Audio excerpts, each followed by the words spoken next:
வணக்கம் நேயர்களே, நான் உங்கள் கார்த்திக். நம்முடைய சிறப்பு நேர்காணலில் முன்னாள் எம்பி கேசி பழனிசாமி இணைந்திருக்கிறார். அவரிடம் விரிவாக பேசலாம். வணக்கம் சார். வணக்கம் தம்பி. சார், கூட்டணி பேச்சுவார்த்தைக்காக பியூஷ் கோயல் சென்னை வராரு. கூட்டணியில தொகுதி பங்கீடு பண்றதுல எடப்பாடி பழனிசாமிக்கு என்ன விதமான நெருக்கடிகள் இருக்கும்? இல்ல, எடப்பாடி பழனிசாமி அவர் நேற்று பத்திரிகையாளர் சந்திப்பில் தெரிவித்திருப்பது, திமுக ஆட்சியை அகற்ற வேண்டும் என்றால் எல்லோரும் ஓரணியில் திரள வேண்டும். என்னுடைய கருத்து, திமுக ஆட்சியை அகற்ற வேண்டும் என்றால் எடப்பாடி பழனிசாமி தன் பொறுப்பை விட்டு கொடுத்து எல்லோரையும் கட்சியில் ஒருங்கிணைத்து நீக்கப்பட்டவர்களை சேர்த்தாலே திமுக ஆட்சியை வீழ்த்துகிற வல்லமையை அதிமுக பெற்றுவிடும். அவர் மறைமுகமாக திரு விஜயை கூட்டணிக்கு அழைக்கிறார். பல முறை விஜய் தலைமையில் கூட்டணி, விஜயை முதலமைச்சராக ஏற்பவர்களோடு தான் கூட்டணி என்று அவர்கள் அறிவித்த பின்னும் திரும்ப அந்த எடப்பாடி பழனிசாமி பாணியில திருப்பி அதையே சொல்லிட்டு இருக்காரு. அம்மா அவர்கள் மறைகிற பொழுது 45% வாக்கு வங்கியாக இருந்த கட்சி இன்றைக்கு ஒரு 20% வாக்கு வங்கியாக குறைந்திருக்கிறது. அதற்கு முழு காரணம் எடப்பாடி பழனிசாமி என்கிற தனி மனிதன். அந்த தனி மனிதனுடைய சொத்தை பாதுகாத்து கொள்ள வேண்டும் என்கிற ஆசை, பதவி ஆசை, வழக்குகளிலிருந்து தப்பித்து கொள்ள வேண்டும் என்கிற ஆசை. அப்ப உண்மையிலேயே இவருடைய நோக்கம் திமுக ஆட்சியை அகற்றுவதாக இருந்தால் கட்சியை ஒன்றுபடுத்தினாலே போறோம். இது ஒன்று. இரண்டாவது, இன்றைக்கு டைம்ஸ் ஆஃப் இந்தியா ஆங்கில நாளேட்டில் ஒரு செய்தி வந்திருக்கும். கள்ளலாற்றை வியாபாரி மார்ட்டின் இடத்துல திமுக அதிமுக 2 பேரும் மிகப்பெரிய அளவில் பணம் பெற்றிருக்கிறார்கள் என்று ஆதாரபூர்வமாக இன்று காலை வெளிவந்த டைம்ஸ் ஆஃப் இந்தியா பத்திரிகை செய்தி குறிப்பு சொல்லுது. நேற்று முனுசாமி பேசுறார், KP முனுசாமி. விஜய் கட்சியில் இருக்கிற ஆதவ அர்ஜுனா, கள்ள லாட்டரி வியாபாரியினுடைய மருமகன், இவர்களெல்லாம் நேர்மையை பற்றி பேசலாமா அப்படின்னு. இன்றைக்கு காலையில் அந்த கள்ள லாட்டரி மார்ட்டின் இடத்திலிருந்து எடப்பாடி பழனிசாமி பணம் வாங்கியிருக்காருன்னு வருது. அப்போ இதே முனுசாமி எடப்பாடி பழனிசாமி அந்த பதவியில் நீடிக்கலாமா என்று கேட்கணும். அடுத்தது, புரட்சி தலைவர் எம்ஜிஆர் அவர்கள் அதிமுக என்கிற கட்சியை ஊழலுக்கு எதிராக உருவாக்கினார். ஆனால் இன்றைக்கு திமுகவோடு இணைந்து ஊழலில் பயணிக்கிற எடப்பாடியாக இருக்கிறார். அப்ப இவருடைய நோக்கம் உண்மையிலேயே திமுக ஆட்சியை அகற்றுவதாக நான் பார்க்கல. ஏன்னா மார்ட்டின் 2 பேரும் பணம் வாங்கியிருக்காங்க. திமுகவும் வாங்கியிருக்குது, எடப்பாடி பழனிசாமியும் வாங்கியிருக்குது. ஜெயலலிதா அம்மா காலத்துல பல ஊழல்கள் இருந்திருக்கலாம், நான் இல்லைன்னு சொல்ல வரல. ஆனால் ஒரு விஷயத்தில் அவர்களை பாராட்ட வேண்டும். இந்த கள்ள லாட்டரி வியாபாரியை 1.5 ஆண்டு காலத்துக்கு சிறையில் அடைத்தார். நீ ஜாமீன் பெட்டிஷன் போட்டேன்னா, பெயில் அப்ளிகேஷன் போட்டேன்னா தூக்கி மறுபடியும் உள்ள வச்சிருவேன்னு சொல்லி சிறையிலேயே வைத்திருந்தார். தமிழ்நாடு முழுக்க கள்ள லாட்டரியை ஒழித்தார். பாராட்டுக்குரிய ஒரு செயல். ஆனால் அம்மா வழியில் ஆட்சி நடத்துகிறேன் என்று இந்த இயக்கத்துக்கு தலைமை பொறுப்புக்கு வந்த எடப்பாடி பழனிசாமி இன்றைக்கு அதே மாற்றின இடத்துல எவ்வளவு பெற்றிருக்கிறார் என்று டைம்ஸ் ஆஃப் இந்தியா அம்பலப்படுத்தி இருக்கிறது. சரி, அடுத்து, சென்ற முறை திரு ஸ்டாலின் என்ன சொன்னார்? Corruption collection commission. அதை பற்றி மறுபடியும் ஸ்டாலின் ஏதாவது பேசினாரா? ஏன் பேசல? ஸ்டாலின் குற்றச்சாட்டுகள் சொன்னதுல 11 மருத்துவக் கல்லூரி எடப்பாடி பழனிசாமி மீது குற்றச்சாட்டு.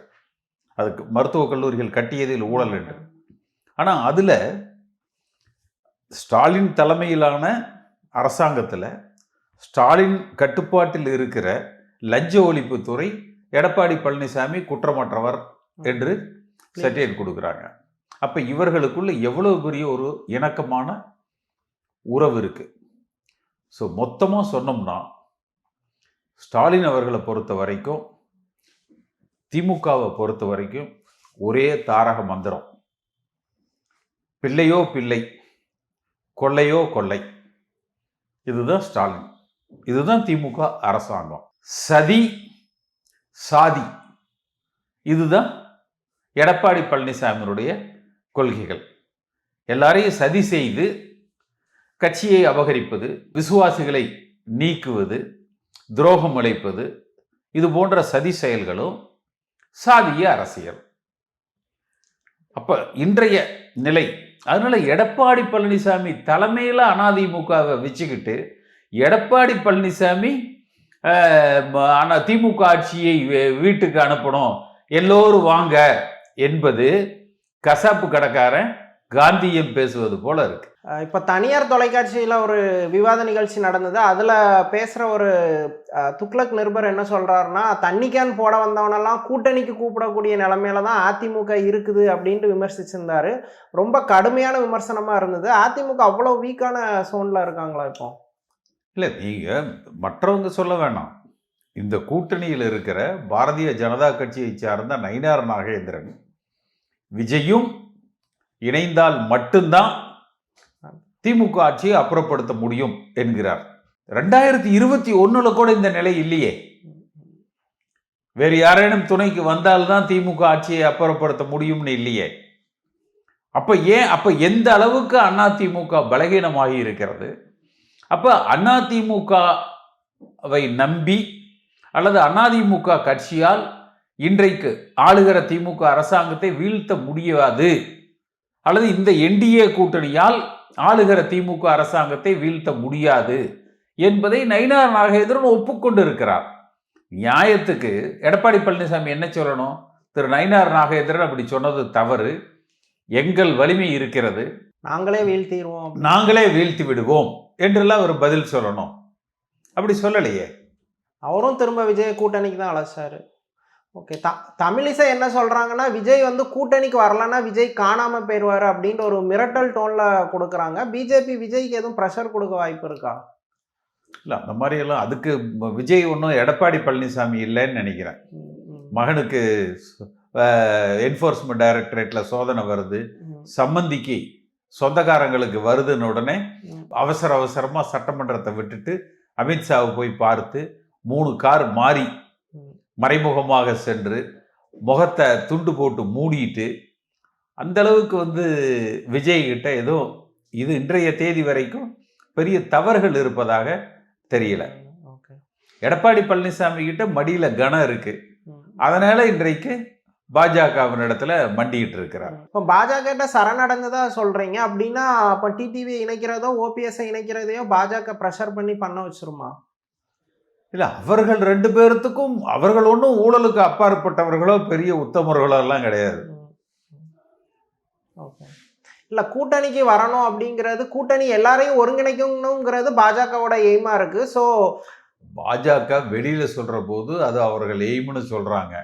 ஆனா உள்ளுக்குள்ள அவங்க இன்னொரு 10 பிரிவு அதிமுகவை உடைச்சு விட்டுட்டு இந்த 10 பிரிவுகளையும் தனித்தனியா பாஜக கூட ஒவ்வொன்னா கூட்டணியில ஒன்னொன்னா சேர்த்துக்கிட்டு பாஜக தலைமையில கூட்டணி. இதுதான் பாரதிய ஜனதா கட்சி அகில இந்திய அளவுல கூட்டணிகளை கட்டமைக்கிற விதம். அவர்களை பொறுத்த வரைக்கும் ஆட்சி மாற்றம், மதவாதம், இதுதான் அவர்கள் தாரக மந்திரம். இப்ப எடப்பாடி பழனிசாமிக்கு சொன்னோம் இல்லையா, சதியும் சாதியும். திமுகவுக்கு பிள்ளையோ பிள்ளை, கொள்ளையோ கொள்ளை. அந்த லைன்ல எடுத்தீங்கன்னா பாஜகவுக்கு ஆட்சி மாற்றம், மதவாதம், இதுதான் அவர்களது கொள்கை. இப்போ பாஜக கட்சியை உடைக்க முயற்சி பண்ணுதுங்கிறது எல்லாருக்குமே தெரியுது. ஆனா எடப்பாடி அவங்க கூட கூட்டணிக்கு இருக்காரு. மூத்த நிர்வாகிகளோட மனநிலை என்னவா இருக்கு? எல்லோரும் எடப்பாடி பழனிசாமி மீது அதிருப்தியில் இருக்கிறாங்க. ஆனா பிரச்சனை என்னன்னா, தேர்தல் ஆணையம் ஒரு அளவுக்கு நீதிமன்றங்கள்ல பாரதிய ஜனதா கட்சியினுடைய ஆதரவை எடப்பாடி பழனிசாமி பெற்றிருக்கிறார். அதனால அகற்றுவது சிரமமாக இருக்குது. அடுத்து கொள்ளையடிச்சு வைத்த பணபலம், அதை எதிர்த்து போராட முடியாத ஒரு சூழ்நிலையில அதிமுக தொண்டர்கள். ஆனா அது தேர்தல் முடிவுக்கு அப்புறம் பெருசா எதிர்ப்பு அதிகமாகிறதுக்கான வாய்ப்புகள் இருக்கு. அப்படி நிச்சயமாக இந்த முறை ஆளுகிற வாய்ப்பை அதிமுக பெறாவிட்டால் எடப்பாடி பழனிசாமி அகற்றப்படுவார். ஓகே, இப்போ சில கருத்து கணிப்புகள்லாம் விஜய் 2வது இடத்துக்கு வந்துருவாரு அப்படிங்கிற மாதிரி சில கருத்து கணிப்புகள் சொல்லுது. உண்மையிலே விஜய் அவ்வளோ பவரா இருக்காரா? அதிமுக வீக்கான சோன்ல இருக்காங்களா? இன்றைய தேதிக்கு அதாவது திமுக ஒரு ஓட்டுக்கு 5000 ரூபாய் கொடுக்குறாங்க. எடப்பாடி பழனிசாமி ஒரு ஓட்டுக்கு 2000 ரூபாய் கொடுக்குறாரு. ஒத்த பைசா செலவில்லாம பணத்தை எதிர்பார்க்காம விஜய்க்காக திரண்டு வந்து வாக்களிப்பதற்கு 40 வயதுக்கு கீழே இருக்கிற 2 கோடி வாக்காளர்களில் ஒரு 60% பேர் தயாராக இருக்கிறார். ஆனால் திரு விஜய் அதற்கான கட்டமைப்பை, இப்போ விவசாயத்தில் சொல்லுவாங்க, தோட்டத்தில் எவ்வளவுதான் வெள்ளாமை விளைஞ்சிருந்தாலும் அதை வீடு கொண்டு வந்து சேர்த்தணும், அதை சுத்தப்படுத்தி சந்தைப்படுத்தணும், சந்தைப்படுத்தி அதற்கு உரிய விலையை பெறணும். அப்ப என்னதான் வாக்குகள் இருந்தாலும் அதை பூத்துக்கு கொண்டு வரணும், அந்த பூத்துல அதை சரியா நிர்வகிக்கணும், வெற்றி பெற வேண்டும், ஆட்சி அமைக்க வேண்டும். அதற்கு எடப்பாடி பழனிசாமி அவரே இந்த தேர்தல் காலத்துக்குள்ள நிறைய இன்னும் புறக்கணிப்பார். அப்படி எடப்பாடி பழனிசாமியால் புறக்கணிக்கப்படுகிறவர்கள் விஜயோடு கைகோர்ப்பதற்கு தயாராக இருக்கிறாங்க. என்னிடத்துல நிறைய அதிமுக தொண்டர்கள் என்னிடத்துல தொடர்பு கொண்டு பேசுறாங்க, அண்ணா நம்ம ஒரு முடிவு எடுக்கலாம், இனி இந்த எடப்பாடி பழனிசாமியை நம்பி பிரயோஜனம் இல்லை, இவரை வீழ்த்தினால் மட்டும்தான் எம்ஜிஆர் புகழும் பெயரும் கட்சியும் காப்பாற்றப்படும். இந்த மனநிலை தான் அதிமுக தொண்டர்களிடத்துல நிறைய இருக்கு. இப்ப செங்கோட்டையன் சொன்ன மாதிரி முன்னாள் அமைச்சர்கள் இல்ல முன்னாள் நிர்வாகிகள் தேவைக்கு நோக்கி போறதுக்கு வாய்ப்பு இருக்கு. அவர்கள் ஏன் வேற தொகுதி மாறுறாங்க? இருக்கிற தொகுதியிலேயே அவர்கள் வெற்றி பெற அதாவது இந்த தமிழ்ல ஒரு பழமொழி சொல்லுவாங்க, கூரை ஏறி கோழி பிடிக்க முடியாதவன் வானம் ஏறி வைகுண்டம் போனான். தன் தொகுதியில ஜெயிக்க முடியாதவன் அடுத்த தொகுதியில போய் எப்படி ஜெயிக்க போறான்? தான் நின்று பரிச்சயப்பட்டு அறிமுகமான பழகிய பணியாற்றிய தொகுதிகளிலேயே அவர்களால் வெற்றி பெற முடியாதுன்னா மற்ற இடத்துல போய் அவங்க வெற்றி பெற போறாங்க. அப்போ அதே அவர்களுக்குள்ள இருக்கிற பய உணர்வு. எடப்பாடி பழனிசாமி நேற்று எல்லோரும் ஓரணியில் திரளணும்னா கை காலெல்லாம் இப்பவே உதறுது. இன்னும் அந்த தேர்தல் பிரச்சாரம்னு களத்துக்குள்ள போகும் பொழுது இப்ப எடப்பாடி பழனிசாமி 176 சட்டமன்ற தொகுதிக்கு பிரச்சாரத்துக்கு போயிருக்கார். அவர் என்ன சொல்லணும்? இந்த 176 தொகுதியில அதிமுக போட்டியிடும், இதுல 150 தொகுதியில நாங்க ஜெயிச்சிருவோம், 80% வெற்றி பெற்று விடுவோம், நான் அந்த தொகுதிகள் சுற்றுப்பயணம் செய்ததை வைத்து சொல்றேன் அப்படின்னு அவரால் சொல்ல முடியலையே. இன்றைக்கும் எடப்பாடி பழனிசாமி யாராவது வாங்க உங்க முதுகுல நான் ஏறிக்கிறேன் என்றுதானே சொல்றாரு. அப்ப அந்த நம்பிக்கை அவருக்கு வரல இல்லை. அப்ப களத்தை அந்த சூடை உணர ஆரம்பித்திருக்கிறார். இன்னும் தேர்தல் நெருங்க நெருங்க அவருக்கு அதனுடைய விளைவுகள் புரியும். மாபெரும் கூட்டணி அமையும், மாபெரும் கூட்டணி அமையும்னு எடப்பாடி தொடர்ந்து சொல்லி தொண்டர்களை ஏமாத்திட்டாரா, மிஸ்கைட் பண்ணிட்டாரா? ஆமா, இப்ப மெகா கூட்டணி அமைப்பேன்னு நாடாளுமன்றத்துல சொன்னாரு. என்ன நடந்தது? அதே போல ஒரு மாபெரும் கட்சி நம்மோடு வருதுன்னாரு, விஜய் வரலன்னு சொல்லிட்டாரு. அடுத்து பிள்ளையார் சொல்லி போட்டாச்சுன்னு சொல்லி சொன்னாரு, அது இல்லைன்னு சொல்லிட்டாங்க. இப்ப அவரோட கூட்டணிக்கு யார் இருக்கிறாங்க? பிஜேபி மட்டும்தான் இருக்கு. ஸ்டாலின் எடப்பாடி பழனிசாமிக்கோ இல்ல அதிமுக அமைச்சர்கள் முன்னாள் அமைச்சர்கள் மேல எந்த நடவடிக்கையும் எடுக்கல. ஒரு வீக்கான எதிர்கட்சியா எடப்பாடி இருக்கட்டும்னு ஸ்டாலின் கணக்கு பண்றாரா? ஆமா, அதாவது ஸ்டாலின் முழு ஆதரவையும் எடப்பாடி பழனிசாமிக்கு கொடுக்கிறார். கொடுத்து ஒரே கேள்விக்கு மட்டும் திரு ஸ்டாலின் அவர்கள், நான் பல தொலைக்காட்சிகள்ல கேட்டுட்டேன், கரப்ஷன் கலெக்ஷன் கமிஷன் 90 நாளில் சிறை செல்வார்கள் சொன்னது யாருங்க? உங்களுக்கு நான் 5 வருஷம் முடிய போகுது, இன்னும் உங்களுக்கு 90 நாள் ஆகலையா? என்ன நடவடிக்கை எடுத்திருக்கிறீங்க? இதுவரை ஒரு முன்னாள் அமைச்சரை கைது செய்திருக்கிறீங்களா? மாறாக இவர்கள் குற்றமற்றவர்கள்னு சொல்லி நீங்க நீதிமன்றத்துல போய் சொல்றீங்க. எவ்வளவு வாங்கினீங்கிறதையும் சேர்த்து சொல்லிடுங்க. அப்ப நீங்க ஆட்சிக்கு வரும்பொழுது வர்ற வசூல்ல அவங்களுக்கு பங்கு, அடுத்து அவர்கள் ஆட்சி செய்த போது தவறுகளுக்கு நீங்க எதுவும் கண்டுக்க மாட்டீங்க. அதே போல அவர்கள் வந்தாலும் உங்களுக்கு பங்கு. நீங்க செஞ்ச தவறுகளை அவர்கள் கண்டுகொள்ள மாட்டார்கள். இதுதான் உங்களுக்குள்ள இருக்கிற ஒப்பந்தம். எந்த திமுகவை தீய சக்தி அகற்றப்பட வேண்டும், ஊழல் நிறைந்த கட்சி. இப்ப நான் சொல்றேன் உங்களுக்கு, பிள்ளையோ பிள்ளை கொள்ளையோ கொள்ளை, இது எம்ஜிஆர் காலத்துல மூகா முத்து நடிச்ச படம் பிள்ளையோ பிள்ளை அப்ப சொன்னது. ஆனா இன்றைக்கு அவர்களோடு அந்த திமுகவோடு கூட்டணி சேர்ந்து கொண்டு எடப்பாடி பழனிசாமி அதிமுகவை அழித்து கொண்டிருக்கிறார். மீண்டும் ஸ்டாலின் ஆள வேண்டும் என்று வழிவகை செய்து கொடுத்து கொண்டு இருக்கிறார் எடப்பாடி. அவருக்கு மனதார திமுகவை வீழ்த்த வேண்டும் என்ற எண்ணம் இல்லை. கட்சியை மட்டும் கட்டுப்பாட்டுல வச்சுக்கணும். தன் பாதுகாப்புக்கு கட்சியை கையில வச்சுக்கணும். கட்சி இப்ப எப்படி பண்ணிட்டாங்க, வடமண்டலம் சுத்தமா ஒண்ணுமே கிடையாது. சென்னை, செங்கல்பட்டு, காஞ்சிபுரம், திருவள்ளூர் இந்த பகுதியில எல்லாம் ஒண்ணுமே கிடையாது. தென் மாவட்டங்கள் ஒண்ணுமே இல்லை.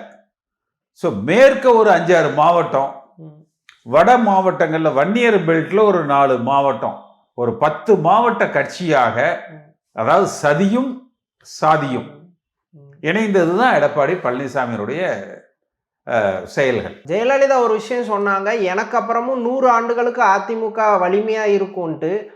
இப்ப பார்க்கும்போது அதிமுகவோட எதிர்காலம் எப்படி தெரியுது? அவர்களுக்கு அப்புறம் 100 தேர்தல் ஆனாலும் எடப்பாடி பழனிசாமியால வெற்றி பெற முடியாது. இப்ப 10 ஆயிடுச்சு. அதனால இப்ப எடப்பாடி பழனிசாமியை அப்புறப்படுத்தினால் மட்டும்தான் ஜெயலலிதா அம்மாவுடைய கனவை நிறைவேற்ற முடியும். சார், இறுதி கொஸ்டின். நீங்க அதிமுக தொண்டர் குமுறி பேசின ஆடியோவை நீங்க கேட்டிருப்பீங்க. விஜய் களத்துல டிஎம்கேக்கும் டிவிகேக்கும் தான் போட்டிங்கிறாரு, ஒரு மீசை வச்ச அதிமுக காரங்க கூட இல்லையா அப்படின்னு கடுமையா கேள்வி எழுப்பியிருந்தாரு. உண்மையில யாருக்குமே விஜய், அதிமுக காரங்களுக்கு விஜய் விமர்சிக்க தைரியம் இல்லையா? இல்லை, இவர்களை பொறுத்த வரைக்கும்பா என்ன பர்சன்டேஜ், உங்களுக்கு எவ்வளோ எனக்கு எவ்வளோ, நான் கொள்ளையடிக்கிறத நீ கண்டுக்க கூட, இந்த மாதிரியான டேர்ம்ஸ் தானே ஒழிய ஒரு கடுமையான அந்த எதிர்கட்சி அரசியல். இப்ப புரட்சி தலைவர் எம்ஜிஆர் காலத்துல அடிச்சுப்பாங்க, கிராமங்கள்ல அடிதடி நடக்கும், வெட்டுக்குத்து நடக்கும். ஜெயலலிதா அம்மா காலத்துல நிறைய கேஸ் போட்டுருவாங்க. திமுக அரசாங்கமா அதிமுக காரங்க மேல கேஸ் போட்டுருவாங்க, அதிமுக அரசாங்கமா திமுக காரங்க மேல கேஸ் போட்டுருவாங்க. இப்ப தோல்ல கை போட்டுக்கிட்டு ஒன்னா போறாங்க. என்றைக்காவது துரைமுருகனை பத்தி பேசியிருக்காங்களா? எடப்பாடி பழனிசாமி வக்காலத்து வாங்குறாரு, நீங்க ஏன் துரைமுருகனை துணை முதலமைச்சர் ஆக்கல அப்படின்னு.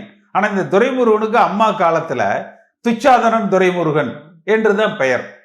அப்ப இதுல இருந்தே தெரியலையே அவர்களுக்குள்ள எந்த அளவுக்கு நெருக்கம், உறவு. ஓகே சார், தமிழ்நாடு அரசியல் குறித்து பல விஷயங்களை ரொம்ப விரிவாக பேசுனீங்க. நன்றி.